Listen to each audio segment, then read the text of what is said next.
Salut tes matchas, j'espère que tu vas bien, que tu as passé une bonne journée.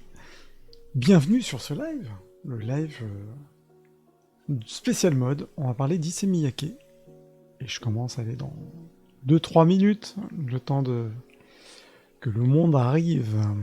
Voilà, je viens de faire un petit tweet. Donc à tout de suite.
Louez votre voiture.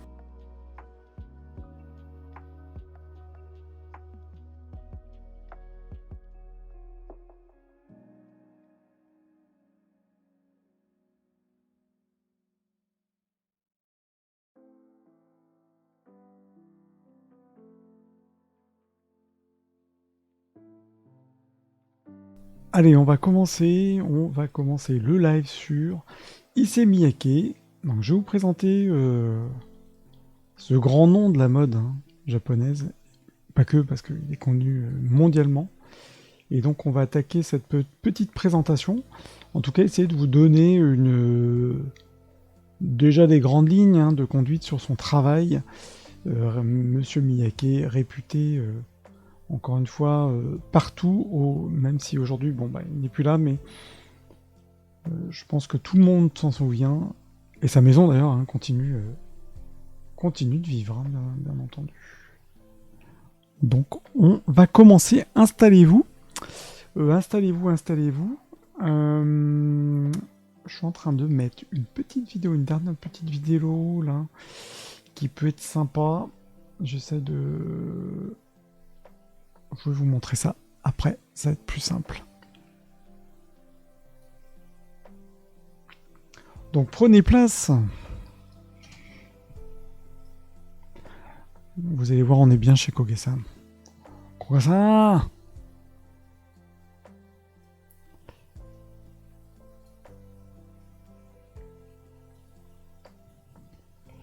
C'est parti.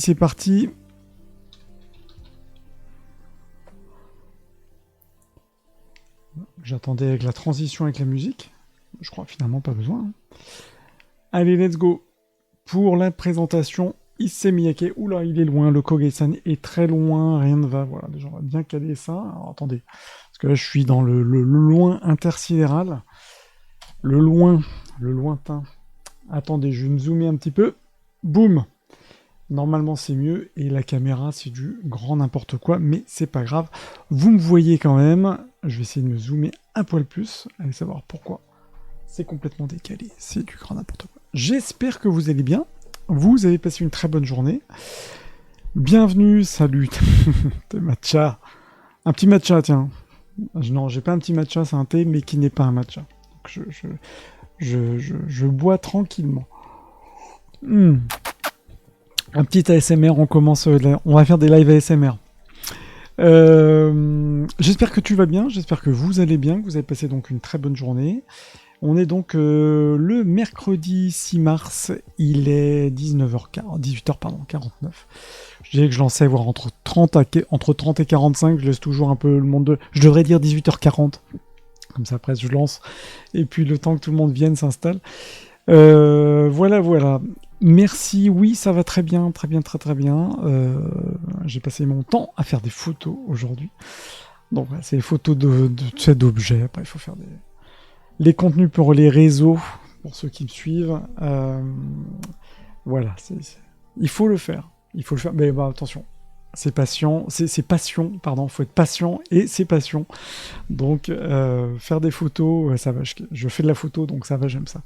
Donc c'est cool, j'espère en tout cas que tout ça va aussi, et que vous allez bien. Avant de commencer ce live, si vous me découvrez, écoutez, la petite intro dans 30 secondes. Je suis spécialiste en art japonais, art coréen, je suis antiquaire expert de métier, je vous parle sur Twitch 3 fois, voire 4 fois par semaine d'art japonais, d'art coréen. Je fais des focus sur des objets, sur les légendes, sur ça peut être des expositions aussi. Je fais en tout cas un panel de présentations différentes, histoire de vous montrer les différentes facettes des arts japonais et des arts coréens. Je parle pas que uniquement d'antiquité ou de pièces un petit peu vieillottes. Je touche aussi un petit peu plus d'art contemporain, en tout cas en moderne et art contemporain, et que ce soit aussi bien via le design graphique que la mode ou la photo. Et en l'occurrence aujourd'hui, j'ai souhaité faire un topo sur un des grands noms de la mode japonaise connu mondialement, je pense que vous le connaissez aussi, qui s'appelait Issey Miyake. La maison existe toujours, même si lui et puis là, en tout cas, la maison existe toujours. Et Issey Miyake, c'est vraiment un nom qui résonne aussi bien dans les oreilles de ceux qui aiment le Japon, mais pas que. C'est-à-dire que Issey Miyake, c'est surtout un nom qu'on va connaître dès qu'on va parler déjà de mode, de technique de mode. On va penser à Issey Miyake. Salut Sarah Cottage, j'espère que tu vas bien. Bienvenue sur ce live du mercredi. Est-ce que l'horaire est bon? Bon, on s'est vu. Déjà, on était tous ce matin sur le live de Greg. Sutra du Lotus. Je ferais peut-être un truc sur Sutra du Lotus aussi. Remarque, je dis ça. Oui, je crois que Sarah était là aussi ce matin. Donc moi, je fais des lives à 18h30, 19h. Voilà, je fais des lives avant le repas, comme ça, moment cool. Après le soir, souvent, je fais des lives plutôt jeu. Mais en tout cas, oui, j'étais là. Donc, tu vois, j'ai bien vu passer Sarah tout à l'heure. Écoute, ça me fait vraiment plaisir de vous voir ici. Et donc, je vous parle d'Issey Miyake. On garde les mêmes, on recommence, exact. Et ça fait bien plaisir. J'en profite pour remercier, je vais éviter de crier dans le micro, les derniers follow. Bon, il y a eu beaucoup, effectivement, ensuite. Merci à tous, hein, j'ai déjà remercié tous ceux qui sont venus depuis le live de lundi. Je remercie les deux derniers, Dark Eternal, et j'ai mis un petit truc d'ailleurs qui fait apparaître le dernier follow. Il faut que j'essaye peut-être de faire apparaître au moins les 5 derniers follow, ne serait-ce que pour vous remercier. En tout cas, merci à toi Dark Eternal, et merci aussi à Matisovic, les deux derniers follow, et on a eu aussi CT5467. Si tu n'es pas un robot Android, c'était 5467. Je te remercie pour ton follow. Voilà. Et puis merci à tous ceux qui sont venus depuis ce live de lundi. Donc j'attaque sur cette vidéo sur Issey Miyake. Donc comme je disais, Issey Miyake, c'est pour moi c'est vraiment un créateur, effectivement créateur de la mode, de la haute couture. Alors c'est toujours pareil, hein. Attention, quand on parle de haute couture, pour moi il est des fois la limite elle est très difficile à percevoir, parce que ça peut être quelqu'un créateur qui va effectivement participer aux fameuses Fashion Week, faire des défilés de mode, et puis en même temps avoir une mode qui se porte. Je vous dis ça parce que souvent, et moi-même, hein, quand on va parler de Fashion Week, on voit des gens habillés enfin des trucs, on ne voit pas forcément les porter tous les jours. En tout cas, moi, je me vois pas forcément porter des trucs. Alors, je suis très souvent quand même sweat, hein, je suis quand même voilà, en mode sweat, hoodie. Mais c'est vrai que des fois, à la Fashion Week, il y a quand même des trucs, on se dit, c'est un peu difficile de faire des photos, de faire des présentations, de faire des live Twitch. C'est vrai que Issey Miyake, je trouve que c'est un des grands acteurs, des noms, un peu comme, je veux pas sans comparer, attention, mais comme Courrèges, peut-être que vous connaissez de nom, sûrement. Vous voyez, c'est en tout cas des créateurs qui ont participé, qui ont vraiment aidé au développement de la mode, et en même temps, ce sont des vêtements qui se portent au quotidien. Ça, c'est un truc important à retenir, c'est-à-dire qu'il n'a pas fait, je dirais, une série un peu que tout le monde peut porter tous les jours, et une série complètement zinzin, un truc importable. Salut Alice 596, bonsoir, bienvenue, ça fait très plaisir de te voir ici. Et pour ce live d'Issey Miyake, bienvenue. Je ne sais pas si vous connaissez, n'hésitez pas à me dire. J'ai vu que c'était Sarah, tu me disais que tu connaissais pas Issey Miyake. Pareil Alice, dis-moi si tu connais, tu as déjà entendu parler d'Issey Miyake. Je sonde un peu quand même, parce que c'est vrai que le monde de la mode, quand on le connaît pas, quand on s'intéresse pas forcément, bon... Attention, Issey Miyake, il est né en 38 et est décédé en 2022. Hein, donc tu connais pas non plus tes matchas. Ce monsieur, il est quand même important dans la mode. Vous allez voir, c'est une maison qui existe encore aujourd'hui. Vous pouvez acheter des vêtements. Je trouve que c'est accessible. Je crois qu'il y a des trucs qui tournent dans les 200 €. C'est peut-être un peu moins d'ailleurs. 200, 300. Donc on peut vraiment se faire plaisir dans un vêtement. Attention, je dis ça, je suis le premier à trouver mes suites. Ici, je suis sur un suite K-Cup, hein. Attention. Mais je veux dire, c'est pas du 5000 € de vêtements, quoi. C'est aussi ça que je veux dire. En tout cas, Issey Miyake, il est connu, surtout reconnu, pour bienvenue, monsieur Massilia. Je vais te couper toutes les 2 secondes. Bienvenue, monsieur Massilia. Ça me fait plaisir de te voir aussi ici. J'aurais dû dire bonjour.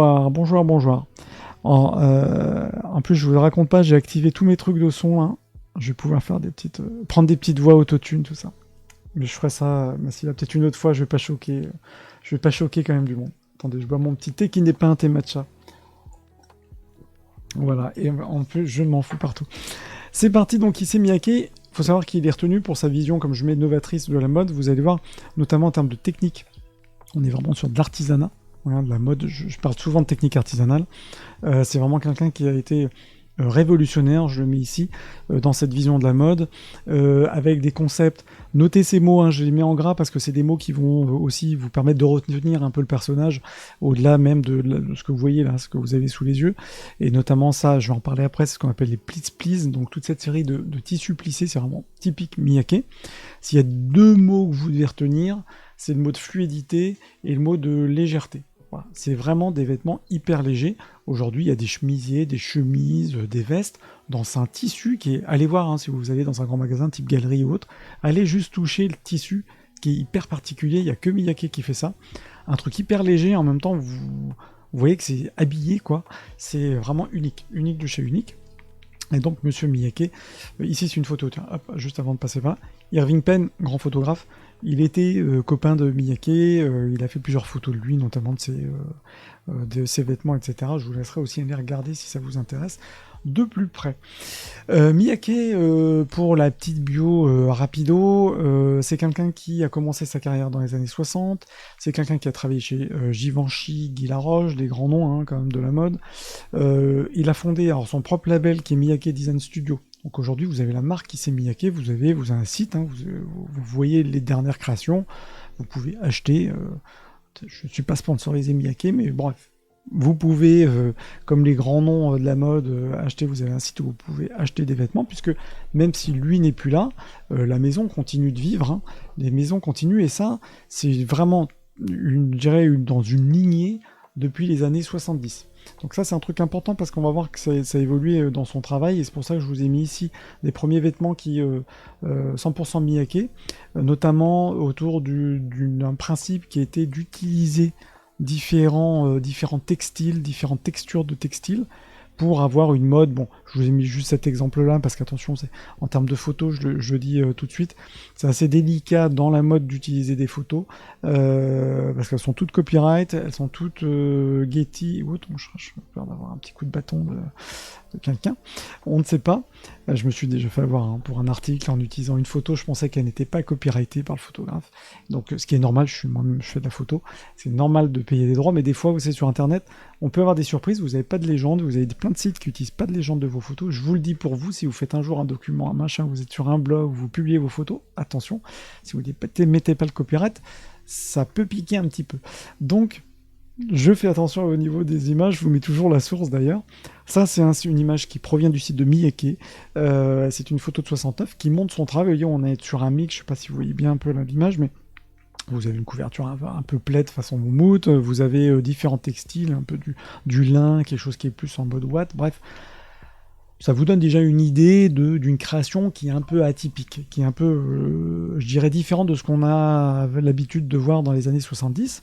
Et puis il a commencé à faire ses premiers défilés, notamment en Europe, en 73. Donc voilà, juste pour vous situer le personnage, sans vous raconter toute l'histoire, si ça vous intéresse. Il y a des bouquins hein, quasi sur Miyake, vous avez, je pense, la page Wikipédia, je ne suis pas allé jeter un œil dessus, mais je pense qu'elle est bien détaillée, je pense. Vous avez le site de Miyake qui détaille bien, donc si c'est vraiment quelque chose qui vous intéresse, allez voir si vous, je sais pas, si vous voulez travailler dans la mode, vous voulez étudier la mode, allez sur le site de Miyake, c'est très bien détaillé. Miyake, un des exemples ici, et je vais en parler après, je vais vous parler notamment de ces fameux plissés. Ces plissés, il a fait de la mode, mais en intro, je vous disais, il a fait des défilés de mode. Donc, défilés de mode, il s'est permis de faire quand même des choses qui sont un peu particulières. On va pas forcément au boulot habillé comme ça, mais c'est pour vous montrer que il a aussi, il a aussi fait de la création, pour moi c'est de l'ordre artistique. Voilà. Vous n'allez pas manger votre sushi ou vos petits fours habillés comme ça. Bon, je pense que Massilia, lui, serait capable d'habiller comme ça, mais les autres, voilà, c'est peut-être un peu plus comme ça. C'est spécial, effectivement. Hein. Mais bon, franchement, allez, si vous avez la chance d'aller, j'en sais rien, vous avez un printemps, je sais pas si printemps, peut-être printemps, genre Galerie oui, t'as le droit, tu peux. Galerie Lafayette, ou allez voir, par hasard, vous allez voir, vous savez, dans les corners de marque, vous avez encore des corners Miyake, allez toucher le tissu, c'est vraiment très très particulier comme tissu. C'est le genre de truc que vous pouvez laver, le pli, il s'en va pas, quoi. C'est assez dingue comme matière. Je vous montre ici, là, d'ailleurs, deux photos, vous voyez, où on se rend compte du tissu un peu de ce textile. Bon, j'ai ma trombine dessus, mais vous voyez, c'est portable. C'est-à-dire qu'aujourd'hui, la conception des vêtements Miyake sont des choses qui sont tout à fait portables. Ça me fait penser un peu, notamment celle-ci, à une mode qui a été reprise par exemple chez Muji. Je sais pas si vous voyez un peu la mode un petit peu passe-partout, en même temps très sobre japonaise. Voilà, bon, l'initiateur de tout ce mouvement-là, finalement, c'est quand même Miyake, qui, comme je le mets ici, s'est beaucoup inspiré de concepts, évidemment, la culture japonaise qu'on retrouve dans l'art, notamment le concept de main, qui est le vide, l'espace entre les objets. Je ferai un live là-dessus, hein, sur les concepts, je vais refaire quelque chose là-dessus, sur le wabi-sabi, le ma, ces grands concepts qu'on retrouve dans l'art japonais du XIe siècle jusqu'à aujourd'hui, et notamment le concept du vide. Le ma, il est très important dans le Japon, il est aussi important en Corée, ça aussi je ferai quelque chose là-dessus, mais il faut savoir que le vide qui va être lié avec cette notion de fluidité, légèreté, de mouvement, vous voyez un peu le truc, c'est là-dedans que Miyake, en tout cas, a décidé de travailler et de développer tout son travail créatif. À côté de ça, comme je le mets ici, il a aussi voulu intégrer, et c'était vraiment pour lui très important, il le dit hein, dans sa bio, bref, que les techniques japonaises, il aurait pu s'inspirer de techniques occidentales, ou je ne sais quoi. Hein. Il s'est inspiré avant tout des techniques de pliage. Le pliage japonais, c'est une des techniques de l'artisanat. Et on le voit par exemple sur les kimonos de mariage.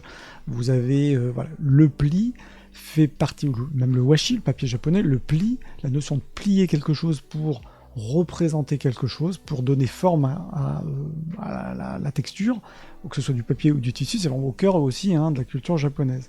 Donc il s'est vraiment inspiré de ça, évidemment l'origami, il s'est inspiré de cette technique de pliage, et il a essayé de lier ça avec ce concept de main, de légèreté, pour créer quelque chose, et il a été l'initiateur de cette grande série qui s'appelle les Plits, Plits Please, or Plits P-L-E-A-T-S en anglais, hein, qu'on va traduire par pli, et ça va devenir clairement sa marque de fabrique. Vous voyez ici en bas là, les différents exemples de tissus, dans des couleurs qui sont très variées, même si ça reste quelque chose quand même dans l'ensemble très sobre. En tout cas, majoritairement, c'est sobre. Vous voyez, c'est des choses qui matchent. Vous mettez un jean, vous mettez ce que vous voulez avec, un pantalon noir, ça passe très bien, ça passe crème. Et il a fait des choses qui sont des grandes robes. Moi, franchement, j'adore. Je me suis jamais pris hein, de vêtements Miyake, mais c'est vrai qu'un petit genre, les petites chemises, ça m'a toujours tenté. Je suis sûr que je mettrais peut-être pas un petit hoodie avec, hein, mais ça m'a toujours tenté de mettre un Miyake parce que je trouve ça magnifique.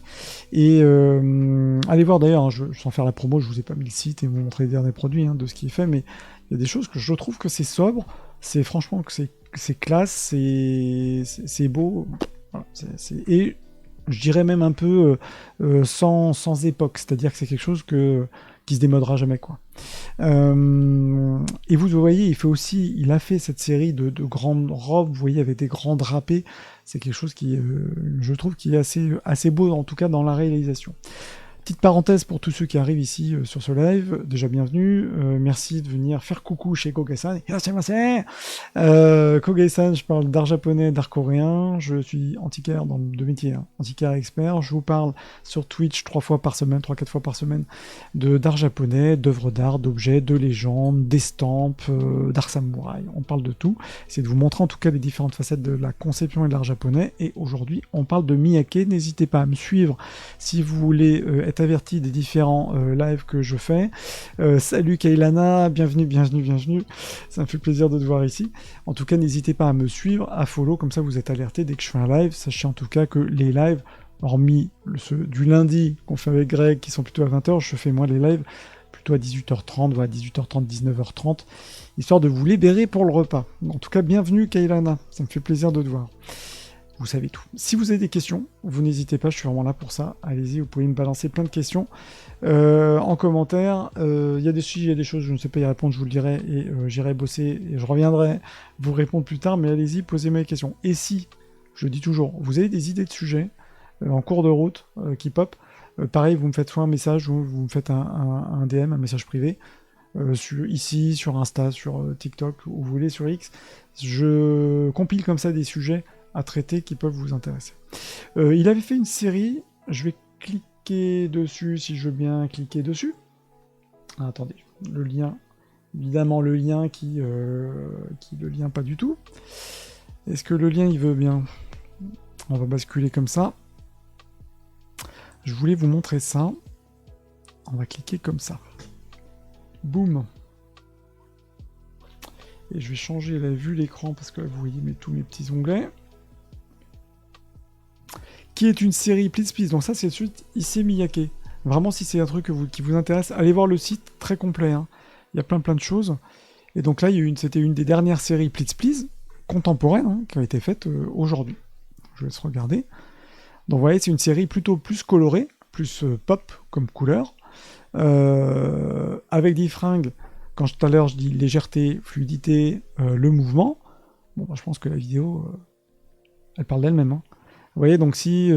et en même temps, je trouve, il y a un côté un peu sport, le côté classe, le côté... vous pouvez très bien aller faire un apéro saké. Je crois qu'on va faire des apéros Koge-san, hein, avec modération, hein, attention.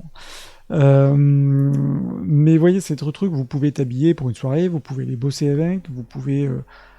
faire peut-être du yoga ou peut-être pas forcément votre running avec, mais vous voyez, c'est un truc qui se porte. Et donc ça, c'est la technique, c'est exactement ça, c'est hyper léger. Et il y a ce côté un peu, vous voyez, quand elle marche, ça saute, ça bouge, il y a du mouvement, vraiment il y a du mouvement. Et Please Please, c'est exactement ça. Donc c'est pour femmes et c'est pour hommes. En tout cas, c'est complètement unisexe. Unisexe et non genré, et avec des coupes. On le voit un peu là c'était sur le mouvement de gauche, qui peuvent rappeler aussi, vous savez, les coupes de kimono. Ouais, des choses beaucoup plus amples au niveau des manches. Vous pouvez porter avec un pull, un t-shirt à manches longues, avec rien, juste un soutif. Bref, je trouve que c'est vachement malléable, en tout cas, comme mode. J'aime beaucoup Issey Miyake. Donc là, c'est Please Please, donc retenez le nom, c'est le logo, hein, Please Please, c'est vraiment le truc... qui passe partout. Et aussi dans cette mode, je trouve qui est intéressant, c'est... oui, je pense que c'est très confortable. En tout cas, les personnes que j'ai pu côtoyer, qui portaient du Please Please, ils étaient super ravis, et limite, vous les portez que du Miyake, quoi. Bon, après, comme je vous ai dit, c'est pas trop cher, mais je crois qu'il y a des pièces, c'est dans les 200, 300 euros. Après, il y a des choses moins chères, hein. Mais... c'est pas 5000 euros. Voilà, c'est ça que je veux dire aussi. Je voulais faire un rapprochement aussi Miyake avec l'art, évidemment. Même si il est dans l'art. Souvent sur cette chaîne, je parle de mouvements, de deux grands mouvements. Je m'appelle Koge-san, c'est pas par hasard. Hein. Je referai peut-être des vidéos là-dessus si ça vous intéresse. On a quand même deux mouvements, le mouvement Mingei, le mouvement Koogei, qui sont donc deux mouvements clés de l'art japonais. Le Mingei, lui, il s'attache surtout à la matière, à la beauté fonctionnelle, à l'authenticité, je vais pas dire le côté brut, mais presque. Vous voyez, on va pas forcément trop façonner l'objet, trop la matière, on va vraiment essayer d'en tirer toute l'essence. Je l'ai mis ici, l'essence, la simplicité, c'est vraiment le mouvement Mingei. Je ferai un live encore une fois dessus. Je l'avais fait, mais j'en avais fait un l'année dernière. T'aimes bien le Mingei? Bah ouais, alors le Mingei, on rentre dedans, c'est un monde... Voilà, c'est génialissime, on découvre plein de choses, et quand vous commencez à mettre le nez dans le Mingei, vous allez faire des rapprochements avec d'autres cultures, avec d'artisanat, la céramique, etc. Je ferai un live dessus, peut-être pas avant avril, on va voir, si je arrive à le faire avant avril, sinon on le fera entre avril et mai en tout cas. Et un autre mouvement, ouais, merci Kaylan. C'était l'année dernière, je sais plus quand, mais c'était l'année dernière. Pour information, parce que Nightbot ne nous le rappelle pas, tous les replays sont sur YouTube. Je mets tous les replays sur YouTube parce que, encore une fois, je veux que ce soit partagé au plus grand nombre. Il est comme ça, Koge-san. Le but, c'est vraiment que... je sais qu'il y a plein de gens qui vont pas forcément sur Twitch, qui sont pas habitués à la plateforme. Donc, je remets les replays sur YouTube. J'ai un petit travail, je vous le dis juste en parenthèse, que je suis en train de recouper toutes les intros sur YouTube. Donc, n'hésitez pas à passer certaines vidéos, le temps que souvent je laisse venir les personnes sur le Twitch, donc souvent je laisse 3-5 minutes, donc n'hésitez pas à avancer un petit peu sur la vidéo, mais je suis en train de raccourcir tout ça, ce sera fait là dans les 2 semaines, ce sera fini tout, en tout cas tous les replays sont sur YouTube. Je reviens sur mon sujet, donc le Mingei c'est plutôt l'authenticité, la simplicité, et vous avez à côté de ça l'Okogei qui est plutôt l'artisanat d'art, on va être sur des techniques plutôt très très fines de travail, très fines aussi bien apprentissage, dans le travail des matériaux, on est sur quelque chose qui va être moins brut, qui va être plus fin dans l'approche. Pour faire un résumé, c'est ça, 2 mouvements Mingei et le Koogei. Je vous ai mis 2 dessins, 2 ébauches prises sur le site de... 2 ébauches qui sont prises sur le site de Miyake. Et puis à droite, un modèle de doudou, de manteau, qui a rien à voir justement avec les petites vis, pour vous montrer, ça c'était en 87, que c'était très graphique, notamment sur la coupe, le vêtement. Vous voyez, il y a quand même une recherche de graphisme. Moi, ça me fait penser à du design justement des années 70-80 japonais, des trucs sur les posters, sur le design graphique, très très graphique pour le coup. Et c'est marrant de la manière dont il a réussi à le traduire en mode, on n'est pas sur des plis, sur des pliés. Donc ça, c'est vraiment jusqu'à un peu une collection capsule qu'il avait fait dans les années 80. En tout cas, il faut juste retenir qu'il s'inspire vraiment de cette culture japonaise de l'artisanat. Et comme je le mets ici, il essaye toujours d'appliquer, du moins de se raccrocher aux techniques ancestrales de pli. Il va aller aussi regarder, je parlais tout à l'heure du pliage de papier, le washi, l'origami, il va toujours aller regarder ce qui se fait, ce qui est possible de faire et ce qui est possible de le rapatrier dans le domaine de la mode pour faire connaître encore plus toutes ces techniques et puis innover aussi, c'est-à-dire aller chercher des nouveaux matériaux, des rendus, des matières textiles particulières. Bon, on le voit ici sur ce manteau un peu doudou, vous voyez, c'est quelque chose c'est pas quelque chose qu'on voyait évidemment dans l'artisanat classique japonais. On est plutôt sur un matériau qui est, je sais pas exactement si c'est de la toile de parachute ou autre, mais on est plutôt sur de l'innovation. Donc c'est vraiment quelqu'un, je trouvais que c'était intéressant de vous montrer les deux pans. Là, 76, on est à ses débuts, vraiment inspiré, on voit déjà l'idée de pli dans ses dessins. 87, on est dans ce modernisme de la mode. Il est vraiment entre... Je vais pas le ressortir, mais je vais le faire quand même, sinon je vais me banne tout seul. Si je vous dis entre tradition et modernité. Donc normalement, j'avais fait un petit son, mais là qui sort pas, mais c'était le tu sors. J'avais gardé pour quelqu'un. Alors, attention, si vous me dites quelque chose, je pourrais le lancer le tu sors. Mais voilà. Tradition et le tradition et modernité, ça suffit. Voilà. Le tu sors. Tu sors. Mais non. Ah, putain, attendez, j'avais mes sons. C'est pas grave. Faut que je revoie pourquoi mes sons ne sont pas activés. Pourquoi ils sont pas activés mes sons? Ça va pas. Vous n'entendez pas mes sons là, on est d'accord? Et ben c'est pas grave. Je réactiverai. Je ferai mon petit test. Je me sortirai tout seul du bureau. D'autres exemples qui vont montrer aussi 2 choses très différentes. On a un travail sur les plis. Donc là, on est sur du 2018. Il était encore là. 2014, on arrête la tradition moderne. 2014. Ouais. 2024, on arrête le tradition et modernité, j'avoue. Il faut trouver quand même, peut-être que je puisse trouver de l'alternative à la tradition et modernité. Alors je suis quand même partisan de ne pas du tout utiliser le tradition et modernité. Voilà. Mais pour ceux qui ne connaissent pas. Voilà. 2 exemples ici qui vous montrent la diversité du monsieur. À droite, on a du plié. À gauche, on va voir qu'il y a un travail de textile, de texture, on le voit aussi.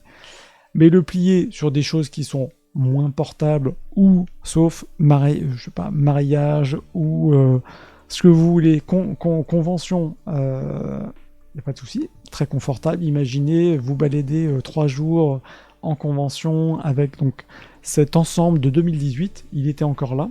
Ça, c'est issu du site de Miyake. Et puis à gauche, pareil, c'était même série 2018, avec quelque chose qui est complètement différent. On voit que là, il a travaillé des plissés marrons, vous voyez des marrons un petit peu plus beige, et en même temps, vous voyez ce côté un petit peu fibre textile. Je trouvais que c'était intéressant de vous montrer ça, parce que cette idée de fibre textile, ça se rapproche de mon autre sujet dont je parle en ce moment, qui est celui des Ainu. La texture notamment je vais faire un live là-dessus, sur le tissage des fibres végétales dans la culture Ainu. Donc la Ainu, le peuple du nord d'Hokkaido, qui a cette technique artisanale qui est tisser des fibres végétales, avec dans certains cas, c'est très géométrique, des fibres qui peuvent apparaître, ou on voit aussi ces techniques aussi de fibres. On en parle souvent dans les lives, je me souviens avoir échangé aussi avec Nassiga là-dessus, sur tout ce qu'on retrouve par exemple, en Nouvelle-Guinée, en Papouasie-Nouvelle-Guinée, vous voyez, dans tout ce travail de fibres, de costumes de fibres, un peu ancestraux. Donc là, on est sur quelque chose qui est plutôt ancien, traditionnel, et sur quelque chose qui est plutôt très contemporain, dans la coupe, dans le tissu. On ne sait pas trop d'ailleurs le situer en termes d'années. Est-ce que c'est les années 2000 ou est-ce qu'on est dans Dune? Vous voyez le truc, vous voyez le topo. Et c'est pour vous montrer quand même les choses, et mettez ça en rapport avec juste la vidéo que je vous ai montré juste avant avec les Please Please complètement modernes, des belles couleurs, le truc vivant. Ça vous donne quand même tout un univers d'ensemble de Miyake. Et je vous ai aussi cité là 2 petites phrases sur ses propres mots. Il a tenté de faire une mode qui ne soit ni japonaise ni occidentale. Donc ça c'était intéressant parce que dans ses inspirations, notamment d'un point de vue graphique, quand je dis graphique, c'est pas forcément du dessin. Vous voyez, graphique, on le dit souvent aussi dans la mode, c'est les lignes. En fait, imaginez le contour autour de... Vous voyez, c'est très graphique, c'est très, je vais pas dire carré, c'est biseauté, c'est texturé. Donc c'est, d'ailleurs on le voit, au niveau par exemple des mouvements des plis qui sont donnés, c'est pas des plis droits, donc il y a un vrai travail autour du pli aussi. J'ai oublié de le préciser tout à l'heure, mais le pli sur les vêtements de Miyake sont pas forcément des plis, le truc droit de chez droit. Là il y a un vrai jeu de choix, de faire des plis un petit peu courbés, des plis qui partent un peu dans tous les sens. Et ça, c'est un truc vraiment unique. Il n'y a que lui qui fait ça. Il n'y a que lui qui fait ça. Et vous avez un grand designer italien. Alors, je ne fais pas de live sur le design qui n'est pas japonais, coréen sur cette chaîne. Mais dans l'absolu, c'est avec les grands noms du design.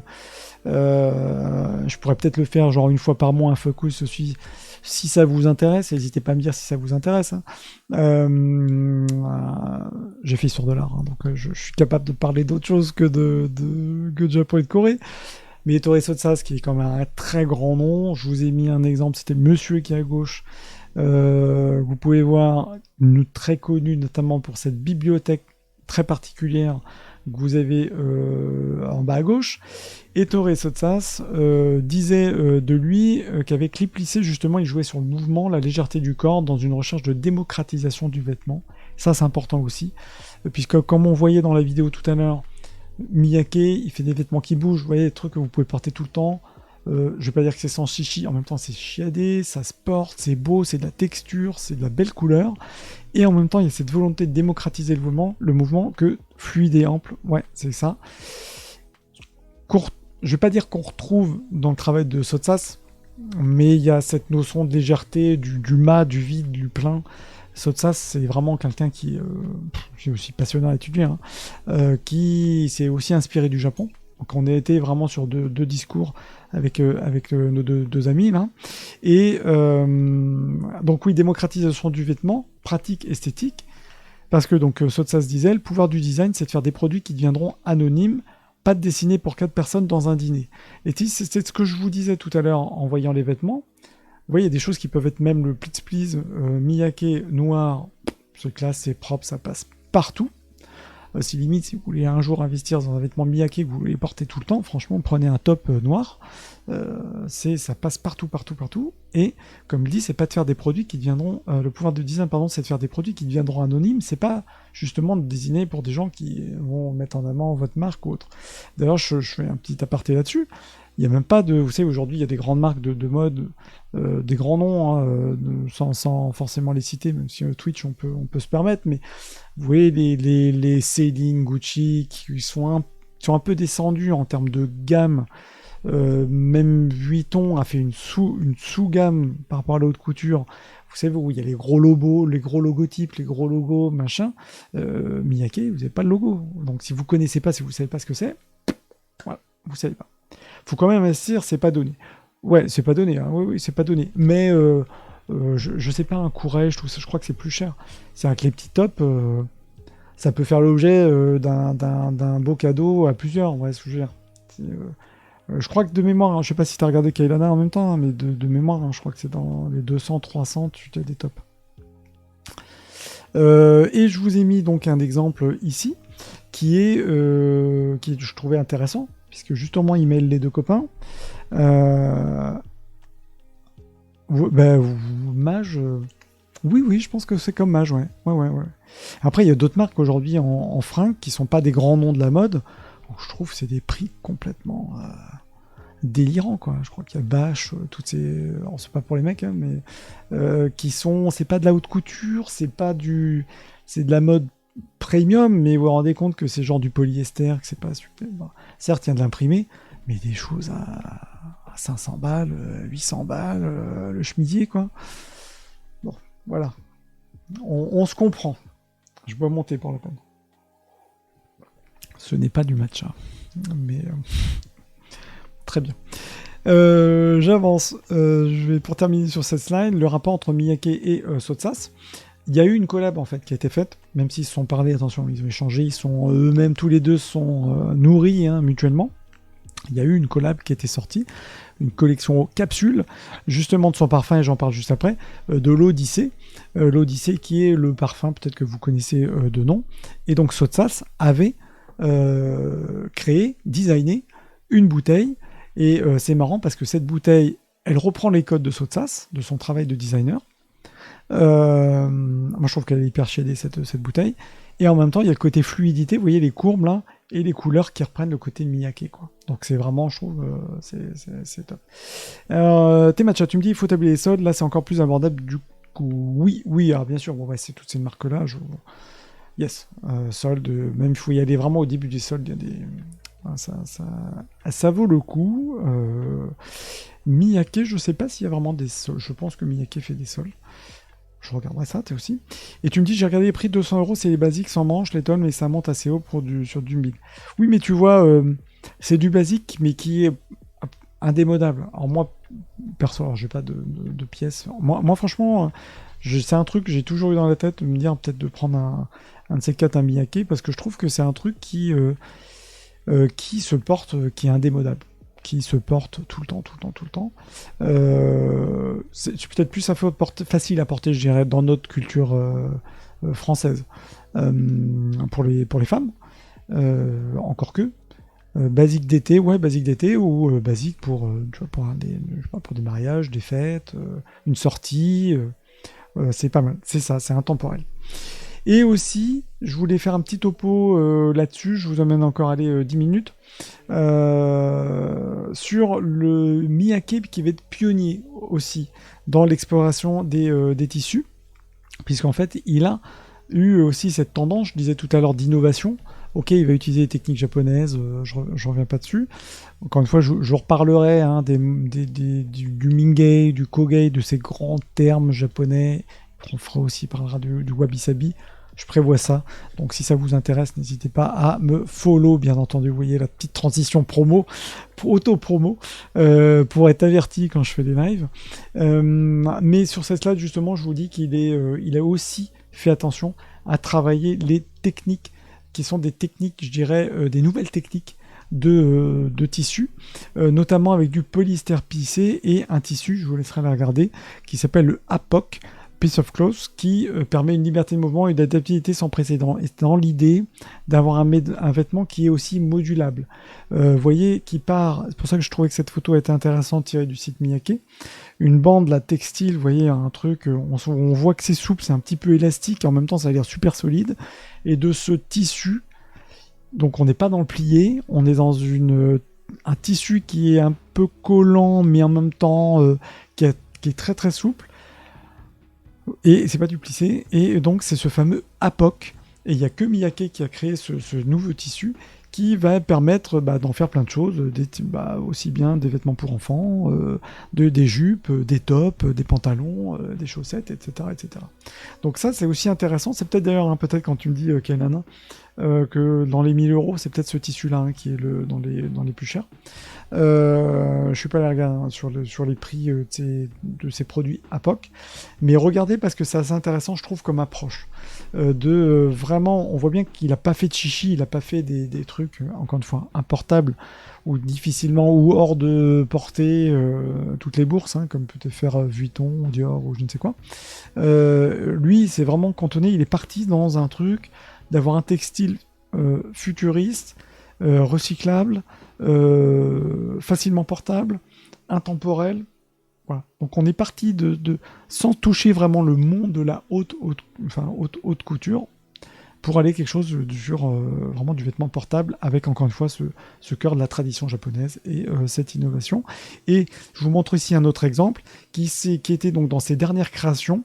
La photo est un petit peu pixelisée, mais dernière création qui là pour le coup s'inspire complètement, de l'origami, vraiment du pliage de papier. Et donc là on est sur un jeu, on est toujours dans le pli. On est sur, je sais plus si cette série c'est sur matériaux recyclés, parce qu'il a fait une série identique avec du matériau recyclé. Donc on est dans le upcycling, oui, on est vraiment dans cette mouvance-là. Donc c'est quand même pour quelqu'un qui était dans la mode dans les années 70, il a inspiré d'autres gens évidemment, mais c'est quelqu'un qui était complètement dans son temps, quoi. Je veux dire, c'est quelqu'un qui savait qu'il y avait des problématiques de mode. C'est quand même un des secteurs qui est, notamment avec la fast fashion, quand même un des plus polluants. Attention, la haute couture, c'est un monde à part, hein, on est sur des choix textiles, etc. Mais c'est quelqu'un qui avait cette lecture de se dire, on va avoir des productions respectueuses de l'environnement, on va avoir toujours dans ce mood d'avoir des vêtements qui sont portables, mouvements fluides, etc. Et il y a eu je trouvais que cette série était hyper intéressante. C'est une série de 2019-2020 avec ses plis origami. Pareil, des choses en plus qui, comme je disais tout à l'heure, vous pouvez le laver 50 000 fois, le pli s'en va pas. Alors je sais pas si vous le mettez au séchage. Bon, je pense que votre Miyake à 200 €, vous ne le mettez pas au séchage, mais le pli ne s'en va pas. Et ça, c'est une des techniques du truc. Moi, je trouve ça dingue, hein, un vêtement qui n'a pas de pli. Alors moi, j'ai plutôt des plis quand je sors mes t-shirts de la machine ou du sèche-linge. Je sais pas vous, hein, mais j'ai des plis, mais bon, ils ont tendance à pas rester, heureusement. Donc voilà. Et je vous parlais tout à l'heure aussi de ces collabs, puisque Miyake, et je vais terminer sur ça, et une deuxième slide après sur aussi les influences de Miyake. La plus grosse collab, alors, comme je disais, hein, il était avec Irving Penn, hein, le photographe. Il y a eu Ettore Sottsass. La plus grosse collaboration, c'est vraiment une collaboration à retenir, c'est pour ça que j'ai fait un focus là-dessus, c'est Shiseido évidemment. Shiseido, donc la marque de parfum, de cosmétiques, dans lequel il a fait l'Odyssée. Je vous ai mis, vous devez sûrement connaître le flacon Odyssée, qui est très très très connu, et qui, tu me dis, Sarah, pareil pour les plis. T'es pas fan du repassage? Oui, le repassage, c'est pas forcément utile, on va dire. Voilà. Pas forcément utile, on est d'accord. Bon, sauf les chemises quand même. Chemise de temps en temps, c'est vrai que c'est quand même mieux. Mais c'est pour ça que le Miyake, dans le fond de ma tête, je me dis, please Miyake, là vous êtes tranquille. Hein. Donc les 200 balles investies, si vous enlevez le prix du fer repasser, de l'eau, du potentiel désagrément en communauté, hein. Et en plus, on vous dit, putain, vous êtes un Miyake. Donc finalement, les 200 €, voilà, ça, on s'y retrouve. Mais Shiseido, voilà, Shiseido, c'était sa très très grosse collab. Et puis il a été vraiment reconnu mondialement. Je vous ai mis, il y a un des titres donc dans la mode qui est le Conseil des créateurs de mode américain, CFDA, qui est un très grand titre pour ses créateurs. C'est un peu comme au Japon, on a les trésors nationaux. Tu vois, je me dis, tu fais le calcul, hein, c'est pas mal. Les trésors nationaux au Japon, ça, je ferai peut-être aussi un focus sur les trésors nationaux, mais voilà. Le CFDA, c'est un truc important, et puis évidemment les Légion d'honneur. Donc c'est quelqu'un qui a été reconnu.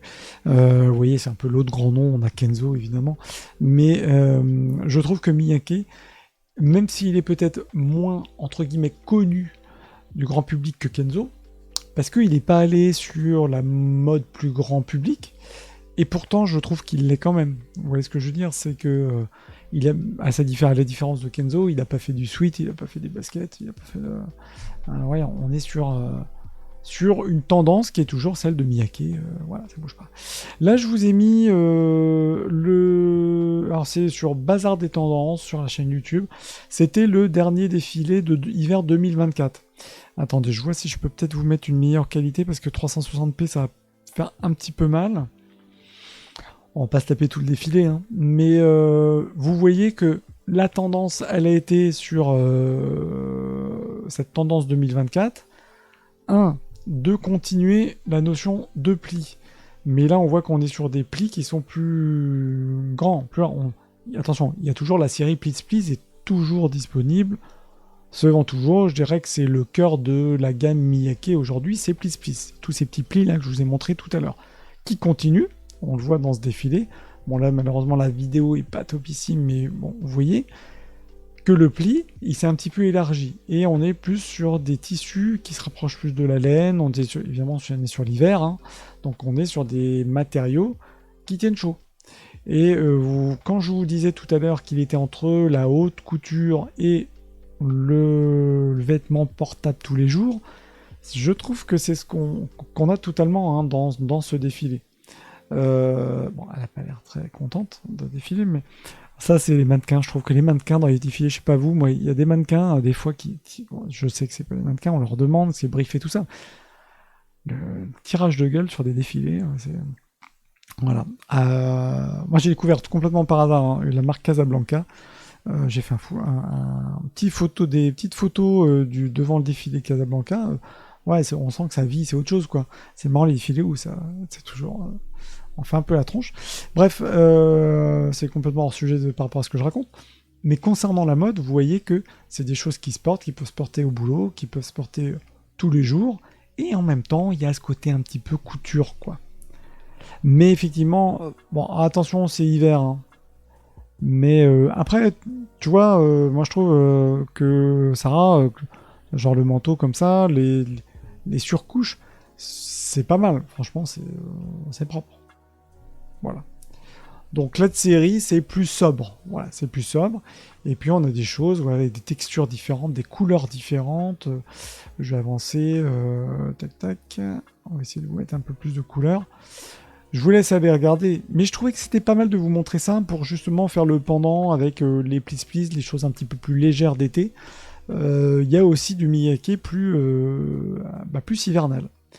Et puis vous voyez cet ensemble qui diffère, qui se rapproche d'ailleurs, enfin qui diffère des dernières années de Miyake, et qui se rapproche plutôt de ce qu'il avait pu faire dans les années 70.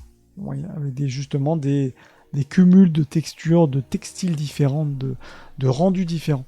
C'est ce qu'on retrouve là-dedans. Voilà. Donc c'est pour ça aussi je voulais vous montrer ce défilé, parce que on est sur un cumul, on est sur quelque chose qui est assez souple, il y a du mouvement. Vous voyez, vous pouvez bouger, vous pouvez courir, vous pouvez... courir. Faites pas non plus un marathon avec. Et on a toujours ce côté pli qui existe sur des matériaux qui sont plus épais puisqu'on est sur divers. Voilà. Moi, je trouve que c'est pas mal non plus. Hein. Voilà. Bon, là... Moi, ce que j'aime dans les Please Please, c'est ça, c'est le mouvement, quoi. Ces grands plissés, là, je trouve ça fou, quoi.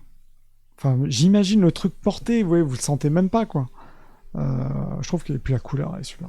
Je suis un gros fan de vert, hein, donc bon là ça fait un peu fond vert, hein, vous pouvez mettre ce que vous voulez dessus, mais là il est magnifique, hein. On est sur un fuchsia, un rose fuchsia. Voilà, c'est pas mal, tout noir, c'est pas mal quand même. Voilà, pour aller manger un petit tapas à Séville. N'est-ce pas, Mathilde, un petit tapas à Séville là, en noir. En tout cas, allez regarder, je trouve que c'est... Miyake, voilà, c'est tout ça, c'était surtout pour montrer que Miyake, c'est une maison qui vivait aujourd'hui, qui continuait toute cette approche de la mode. Miyake, je le rappelle, est décédé en 2022, donc la maison continue, et je suis très curieux de voir un peu comment tout ça va avancer. Et je ne l'ai pas précisé tout à l'heure, mais à la différence d'autres grandes marques du monde de la mode, Dior, Vuitton, vous savez, qui ont des fashion designers qui viennent, et puis ça change en fonction des tendances, on a Pharrell chez Vuitton, etc. Miyake, ça a toujours été Miyake, c'est Issey Miyake. Point. Donc ça, c'est aussi un truc qui est différent, c'est-à-dire que la ligne de conduite, elle s'est toujours tenue depuis les années 70. Pour terminer, c'est ma dernière slide, vous avez différentes marques qui aujourd'hui s'inspirent de Miyake, des grands noms. Je vous ai pas listé toutes les marques, mais de ce que j'ai pu vous présenter, vous allez peut-être pouvoir retrouver légèreté, fluidité, mouvement. Alors, les plis, il n'y a que chez Miyake, mais vous voyez en tout cas la tendance Miyake, On le retrouve notamment chez Junya Watanabe, qui est un élève de Miyake, donc qui a vraiment été influencé par lui, qui a travaillé avec lui, notamment sur les plissés. Et on le retrouve, allez voir Junya Watanabe, mais chez Watanabe, vous avez du pliage, vous avez du drapé, mais c'est pas du Miyake, c'est complètement différent. Et on voit que c'était vraiment, en tout cas, il s'est vraiment inspiré de Miyake. Deux autres marques qui sont elles plus, je veux dire, grand public, qui sont moins haute couture, qui sont, je sais pas comment on peut appeler d'ailleurs. Est-ce que vous savez le terme quand on n'est pas haute couture, on est premium quoi. Et en même temps, je vais pas dire grand public parce que évidemment c'est pas des vêtements à 30 euros. Mais si vous me trouvez le terme, je le prends. Comme des garçons, Sakai. Comme des garçons, grande marque. Je pense que vous connaissez de nom. Prêt-à-porter. C'est du prêt-à-porter. Il n'y a pas un entre prêt-à-porter et tu vois haute couture, Kailana. Mais prêt-à-porter. Prêt-à-porter plus quoi. Plus. Comme des garçons. J'adore comme des garçons. C'est une marque fondée par Rei Kawakubo qui, pareil, c'est vraiment inspiré de Miyake. Il n'y a pas de plissé, sauf erreur, mais non, il n'y a pas de plissé chez Comme des garçons. C'est vraiment plutôt sur les matières, les textures, les textiles qui sont faciles à porter. Donc plutôt une idée de mouvement, des notions de conception de tissu, d'essayer de nouvelles choses aussi. Ça, c'est vraiment du Miyake qui a vraiment lancé la tendance de tester avec les textiles, d'aller chercher d'autres choses, d'être pour le coup vraiment innovant tout en étant portable. Donc regardez Comme des garçons, même si attention, Comme des garçons, il y a aussi des séries plus accessibles vraiment en termes de mode. Et puis vous avez Sakai aussi grand nom. Bon, Sakai, vous connaissez peut-être, Sakai avec la collab avec Nike. Des Sakai qui, là aussi, c'est très marquant de cette approche Miyake par des ajouts de textures, de matériaux différents. Vous avez notamment par exemple les Nike Sakai. Je ne les ai pas montrés, je ne sais pas si je pouvais vous montrer les photos des produits. Je vous laisserai les regarder, qui sont notamment, vous avez une semelle qui ressort par derrière. C'est comme si c'était un cumul de semelles, comme si c'était un cumul de tissus. C'est très intéressant Sakai, j'aime beaucoup aussi Sakai cette approche. Chitose Abe, en tout cas de la création contemporaine japonaise, je trouve d'un point de vue mode, elle explose, il y a plein de choses à regarder. Et vraiment suivez, si vraiment vous connaissez pas, suivez ces noms même sur Insta, vous regardez Comme des garçons Sakai et Watanabe, vous serez vraiment pas déçus. Après il y a d'autres créateurs qui s'inspirent, ou du moins qui ont été en lien avec Miyake, il y a, je pense comme ça, Rick Owens aussi, tous ces grands noms de la mode. On est vraiment sur des trucs très texturés, dans le noir. Quand je dis texturé, c'est avec des tissus plus ou moins souples, des trucs un peu en 3D, en relief. Donc ça, c'est vraiment Rick Owens et Miyake, il y a du rapprochement. Parce que le pli, je l'ai bien dit tout à l'heure, et je termine là-dessus, le pli de Miyake, c'est au-delà d'avoir un rendu géométrique, voilà, un truc que vous voyez qui a visuellement, il y a du design, c'est pas dessiné, sauf comme on a vu dans les dernières séries modernes, la 2000, il y a de la couleur, il y a des dessins dessus. Miyake, le pli, c'est le dessin. Le pli, c'est lui qui va donner tout son charme, son intérêt graphique aux vêtements. Et ça, c'est vraiment propre à Miyake, il n'y a que lui qui fait ça. Après, il y a tout l'ajout des textiles, des différentes couches de plis et de tissus différents. Mais je trouve que c'est en ça que Miyake est très marquant, en tout cas dans son approche de la mode au XXe siècle. Voilà. J'espère que ça vous a plu. Vraiment, merci beaucoup. Est-ce que vous avez des questions avant que je clôture ce live ou pas? Est-ce que ça vous a plu? Est-ce que vous souhaitez que je vous parle peut-être d'autres créateurs? Merci Temacha. Est-ce que vous voulez que je vous parle d'autres créateurs de mode? Oui, je suis capable de parler d'antiquité, je suis capable de vous parler d'estampes du 16e, et c'est ça qui me plaît. C'est ça, franchement, moi je kiffe parler d'estampes du 16e, de Hokusai, et boum, grand écart, on parle de Miyake 20e. C'est cool. Et puis, écoutez, ça me fait vraiment très plaisir de savoir que ça vous a plu. En tout cas, allez voir Miyake. Merci. J'essaye en tout cas d'être varié. Moi, je suis quelqu'un je m'intéresse à plein de choses, de design graphique, de la photo, plein de choses. Et même si évidemment, je travaille, j'ai le nez dans les antiquités, pas dans la poussière, parce que les antiquités japonaises sont pas très poussiéreuses. Le nez dans les boîtes en lac. Donc je sens la laque, je sens beaucoup de parfum. Voilà, tout à l'heure, j'avais des boîtes en laque que je prenais en photo. Et il y a une odeur de la laque japonaise. Il y a un truc, il y a une odeur. C'est l'objet, je reparlerai de ça, mais les objets, vous voyez un truc, vous sentez l'objet. C'est ça qui est intéressant. Donc voilà, je parle de boîte, je parle de Kusai et en même temps on parle de Miyake. Et bah ça me fait très plaisir de savoir que ça vous plaît, cette variété de sujets. En tout cas, merci beaucoup pour vos derniers follow, pour votre présence. Ça me fait toujours plaisir, l'odeur qui fait voyager. C'est exactement ça. Bah tu sais, moi quand au Japon, j'ai le premier voyage au Japon, j'ai tout de suite un truc, je sais pas si vous y êtes allé, et je termine là-dessus. L'odeur du pain, de l'architecture japonaise. Il y a le pain japonais, c'est un truc dans ma mémoire, je l'ai, mais premier pied au Japon, il y a eu cette odeur qui était folle. Cette odeur-là, et autre odeur, maintenant je l'ai avec les objets, c'est les lacs japonaises, les objets en lac. Il y a une odeur, peut-être qu'on aura un Twitch en odorama, un de ces quatre. L'odeur du beau Japon, c'est... bah ouais, c'est ça. C'est un truc. Hein, je sais pas si... Bah je pense que... Ouais, Sarah, Alice, je pense que vous l'avez. Hein, cette odeur, quoi. On l'a dans la mémoire. Ouais, on aura peut-être un Twitch odorama. Ce serait fou. Hein. Mais ça, c'est des parfums. Ça, j'aimerais bien pouvoir... Je vais faire des petits ateliers un peu découvertes comme ça dans ma petite cahute. Là, près de Paris. Mais je trouve que pour ceux qui n'ont pas l'occasion, qui peuvent pas surtout aller au Japon, parce que c'est un budget, parce que bon, et puis encore une fois, je disais souvent, on a des gens qui ont peur d'y aller, hein, d'aller en avion. Je trouve que l'odeur des tatamis, mais oui, c'est fou aussi. J'aimerais bien, tu vois, j'aimerais présenter ces odeurs, quoi. L'odeur du Japon. Ce sera un truc. Je vais réfléchir comment je pourrais faire ça. C'est vrai, c'est plus sensoriel que le béton, j'avoue. Encore que le béton, le béton verni, tu vois. Ce serait top hein, de faire un truc comme ça, de montrer les odeurs. Parce qu'on parle toujours du matcha, mais même le matcha c'est particulier, on n'aime pas. Et le matcha quand il est avec de la pâte de haricots rouges, le haricot, il a pas c'est pas pareil. Ou quand il est avec du lait, ouais, le lait un peu sucré, le matcha c'est autre chose. Le gain matcha, le thé, parce qu'on parle d'été, mais il n'y a pas que l'été.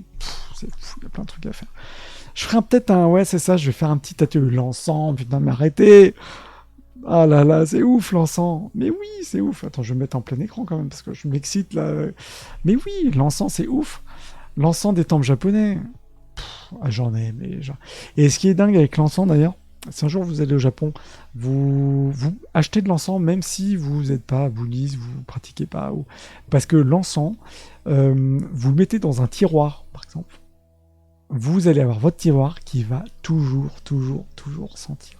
Et ça vous ramène, c'est pas la Madeleine de Proust, c'est le mochi d'Okusai. Vous revenez tout le temps au Japon avec cet encens que vous aviez des grandes maisons d'encens, notamment à Kyoto. Et quand vous achetez, vous avez, alors bon, moi j'ai de l'encens après. Je suis bouddhiste aussi, bon avec Greg, voilà, je pense que Greg aussi, tiens, pourrait parler d'encens. On parlera peut-être d'encens parce que c'est intéressant, mais vous avez des encens qui sont incroyables et qui vous ramènent. Vous ouvrez vos tiroirs, même encore une fois si vous n'êtes pas pratiquant ou vous aimez peut-être pas les parfums parce que c'est vrai que l'encens, quand on en met chez soi, ça sent tout de suite. Mettez-en juste un petit bâton, vous ramenez votre petite boîte d'encens dans votre tiroir, ça va vous parfumer, vous en avez pour... moi j'en ai qui sentent encore des années. L'encens dans les temples, l'acheter de l'encens c'est fou. C'est vrai que tu utilises de l'encens tous les jours. Ah bah je serais curieux de savoir peut-être en nom ce que tu utilises comme encens pour avoir le parfum dans le nez là. Mais c'est fou. Je crois que la mémoire olfactive, c'est un truc que je voulais me renseigner là-dessus. Je crois que la mémoire olfactive et ou même le goût, il y a des trucs. Avec ma femme tout à l'heure, j'en parlais justement, que c'est rien à voir avec le Japon. Le chocolat. Alors moi j'étais petit, j'étais quand même un amoureux fou du Galac ou des merveilles du monde. Vous savez les plaques de chocolat merveilles du monde avec les fiches avec les animaux. Rien à voir avec le Japon. Remarque, ils ont peut-être fait des séries avec le Japon, j'en sais rien. Et ben vous savez, le truc, Aujourd'hui, ça n'a pas le goût, ça a pas le goût d'avant, ça n'a pas le goût ça n'a pas du tout le même goût. Bon, les formules, ils ont sûrement, en raison de coût, ils ont changé les formules et les recettes, ça n'a pas le même goût. Et ben, on se dit ça parce que dans notre mémoire, on a le goût du chocolat de l'époque, quoi. Et je pense que les parfums, c'est pareil. Dans notre tête, on a le goût, l'odorat, c'est un truc, c'est ancré. Tu me dis tes matchas, moi j'ai de la lavande dans les tiroirs et les placards. Putain, je vais te ramener de l'encens, moi. Hein. Je vais te ramener de l'encens, tu vas voir. Hein. Il y a des encens de dingue. Mais la lavande, c'est vrai que la lavande, c'est pareil. La lavande, je trouve que c'est quelque chose qui marque.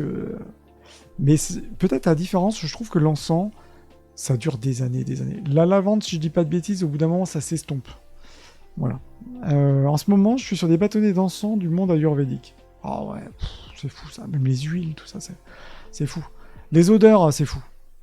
Je vois sur ce que tu dis chocolat, c'est plus le même goût. Ah, on est d'accord. Voilà. On est d'accord. Il y en a qui ont changé. Et... Tu me dis, il faut changer. Oui, il faut changer. Ouais, la lavande, faut changer.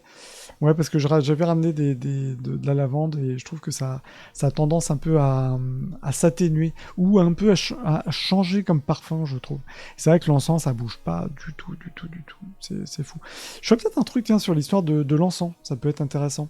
L'histoire de l'encens. Et c'est vrai que c'est passionnant. Bah oui, ça se refait ça. Mais pareil, hein, quand je retourne au Japon, je peux pas m'empêcher de ramener de l'encens. Hein. C'est incroyable. Et pourtant, l'encens, moi, personnellement, j'ai moins en allumé. C'est-à-dire que je peux acheter des petites boîtes d'encens. Au Japon, vous avez souvent, vous savez, les grandes boîtes d'encens que vous trouvez aussi en France, les grands, vous savez, le grand bâton. Vous avez aussi, souvent dans les maisons d'encens japonaises, des petites boîtes de petits bâtons. Si vous en consommez pas trop, ça garde des années le parfum. Et voilà. Tes matchas, bah oui, tes matchas avril. Tu me diras parce que bah oui, il faut que je book. Putain, j'ai pas booké mon hôtel. En fait. Je passe en Corée et au Japon. Mais oui, note. Il y a une très grande maison de. Je regarderai parce que là j'ai pas le nom en tête. Je vais vous dire une maison d'encens. Putain, j'ai plus le nom en tête. À Kyoto, mais qui ne sont pas que à Kyoto.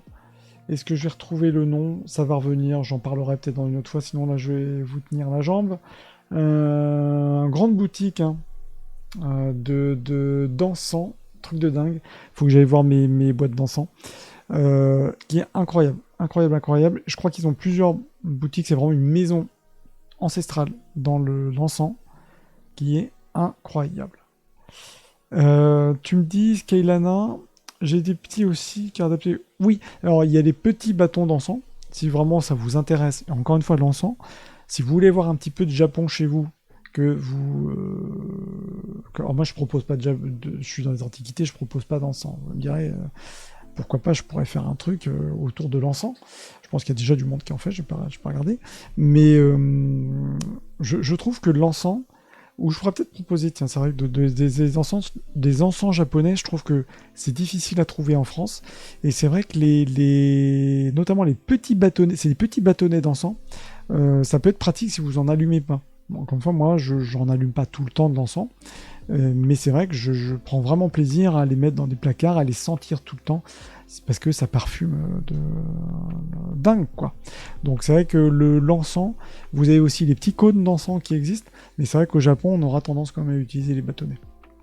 Mais c'est donc ça, vous avez plein de boîtes en France, vous devez en trouver. Je pense que de l'encens japonais, vous avez plein de boîtes qui en vendent déjà. Je regarde rapido, il y a plein de maisons qui en vendent, qui font pas de l'artisanat, mais je regarde là, je sais pas, j'ai une boîte qui s'appelle la boutique du Japon, je connais pas du tout.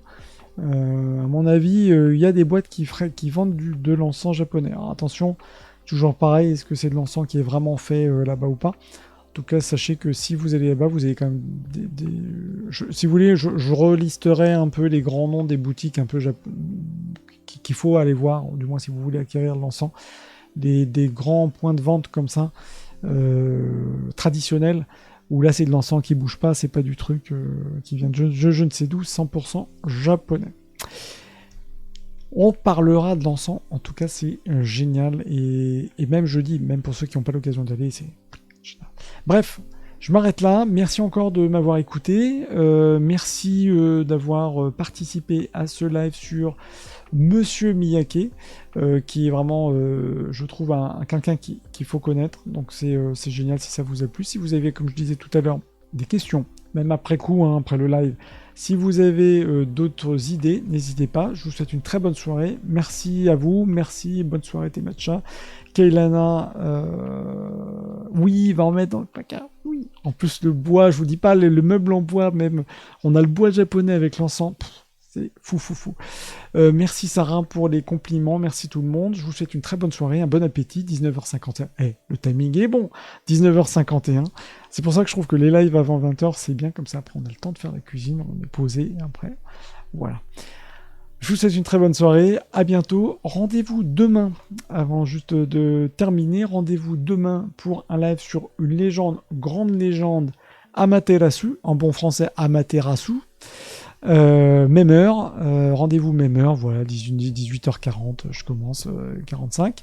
Amaterasu, donc grande personnalité, people du Japon, que vous retrouvez aussi dans Genshin. Peut-être que je ferai un peu de Genshin tout à l'heure, mais il faut que je bosse. Donc je vous fais live demain sur Amaterasu. Voilà. Amaterasu. Bah oui. Donc demain. Top, si ça vous intéresse, c'est cool. Bonne soirée, bon appétit, prenez soin de vous et rendez-vous demain. Ciao ciao.